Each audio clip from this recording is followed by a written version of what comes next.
எல்லாத்தையும் விட்டுட்டு கிடைக்காத சில விஷயங்களை மனசில் நினச்சிட்டு எப்போ பார்த்தாலும் கடந்த காலத்திலேயே இருக்கும். அப்படி இல்லை அப்படின்னு சொன்னாக்க எதிர்காலம் எப்படி இருக்குமோ. இன்றைக்கி ஸ்கூல் லெவல்லையே பையனை பற்றி இவ்வளவு கம்ப்ளைண்ட்ஸ் வருது. அதையெல்லாம் சொன்னால் எங்கள் வீட்டில் அவர் காதிலேயே போட்டுக்கிறது இல்லை. அவர் பாட்டுக்கு அவர் லைஃப்பில் போயிட்டுருக்காரு. எனக்கு சப்போர்ட்டுக்கே ஆள் இல்லை. நாளைக்கு என்னுடைய எதிர்காலம் எப்படி இருக்குமோ அப்படின்னு ஒன்று கடந்த காலத்தை பற்றி யோசிச்சுட்ருக்கோம், இல்லைன்னாக்கா எதிர்காலத்தை பற்றின ஒரு இன்செக்யூர்ட் ஃபீலிங்லேயோ ஒரு பயத்துலேயோ ஏதோ ஒன்றுத்தில் இருந்துகிட்ருக்கோமே தவிர்த்து இன்றைக்கு வாழ்க்கையை நாம் இன்றைக்கு வாழறதே இல்லை.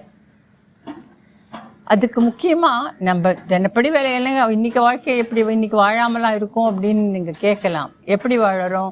நம்ம குளிக்கிறது, சாப்பிட்றது, தூங்குறது, வாட்ஸ்அப் பார்க்குறது, இது எல்லாமே ஒரு எந்திரத்தனமாக தான் நாம் பண்ணுறோம்.